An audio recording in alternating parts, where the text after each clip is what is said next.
మీరు ఆ పాట తీసుకున్నప్పుడు ఈ ఆడపిల్లనమ్మ ఒక పాట అనేది మిమ్మల్ని ఉన్నత శిఖరాలు తీసుకెళ్ళిపోయింది. అది మీరు సమాజంలో చూసిన దాన్ని మీరు ఓన్ చేసుకున్నారా? అదర్వైజ్ నిజంగా అంత మీరు అమ్మ కూర్చే కదా చక్కగా హ్యాపీగా ఉన్నాడు. సరే అంత కష్టపడినట్టుగా అనిపించలేదు, కానీ ఆ పాట అంత డెప్త్గా ఎట్లా మీరు చేయగలిగారు? ఎందుకంటే why because it's not question of మీ ఏజ్ అలాంటి కదా, అందరికి అనిపిస్తూ ఉంటుంది అసలు ఆ పాటకి ఆ ఏజ్కి సంబంధం ఏంటి, అలా ఎలా వస్తాయని చెప్పి. నాకు తెలిసి ఒకటేనండి, నేను బయట వాళ్ళే ఉంటే బయట ఎవరో కష్టపడుతుంటే చూసి రాస్తే అంత పెయిన్ ఉండదేమో నాకు తెలిసి, అంత బాధ మనది ఏదన్నా మన దగ్గరకు వచ్చే వరకు తెలియదు అంటారు కదా.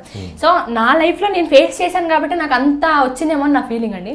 సో నార్మల్గా ఏంటంటే నేను కృష్ణాష్టమి రోజు పుట్టా, అందులో చెప్పని అవసరం లేదు. కృష్ణాష్టమి నేను పుట్టిన తర్వాత మళ్ళీ 20 yearsకి మొన్న వచ్చింది కృష్ణాష్టమి, సేమ్ డేట్కి. అదే అమ్మాయిలు పుట్టకూడదు కృష్ణాష్టమి రోజు మంచిది కదా, అబ్బాయిలు పుడితే చాలా మంచిది, దేవుడితో పోలుస్తారు.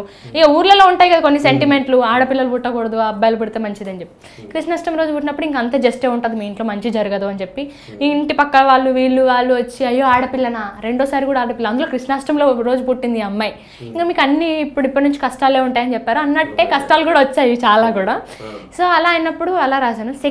సెకండ్ చరణంలో ఏంటంటే చదువుల తల్లి సరస్వతి. నేను ఆదిలాబాద్ డిస్టిక్ అండి, మా నాన్నది ఆదిలాబాద్, అమ్మది ఆదిలాబాద్, మా హస్బెండ్ కూడా ఇప్పుడు ఆదిలాబాద్ డిస్టిక్, ముగ్గురం మొత్తం ఆదిలాబాద్ డిస్టిక్ అనమాట మాది. నాన్న జాబ్ వల్ల కరీంనగర్ డిస్టిక్ వచ్చాము, చిన్నప్పటి నుంచి కరీంనగర్ అని చెప్తాను అందరికీ. ఆదిలాబాద్ డిస్టిక్ మాకు దగ్గరే, బాసర దగ్గరే కాబట్టి చదువుల తల్లి సరస్వతి ఆడది, ఆవిడే ఆడవారు అయినప్పుడు ఆడపిల్లలు చదివేందుకు వద్దంటున్నారు? నార్మల్గా ఆలోచించండి. ఎందుకంటే మాది ఆదిలాబాద్ కాబట్టి బాసర తల్లి ఉంది, అమ్మనే ఆడపిల్ల అయినప్పుడు ఆడవాళ్ళకి ఎందుకు చదవద్దంటున్నారు అని ఒక జస్ట్ చిన్న క్వశ్చన్ అడిగాను. రాసినప్పుడు నీకు ఇంత హిట్ అవుతుంది, ఇంత అర్థం ఉంటుందా, ఇంత ఉంటుందా అని చెప్పి నేను ఎప్పుడూ అనుకోలేదు. తర్వాత ఒక్క నిమిషం ఆలోచించండి, ఈ దేశంలో కానివ్వండి ప్రపంచంలో కానివ్వండి ఆడపిల్ల లేకుండా ఒక అబ్బాయిని మాత్రమే ప్రపంచంలో ఊహించుకోండి, అసలు ఊహించుకోలేము కూడా.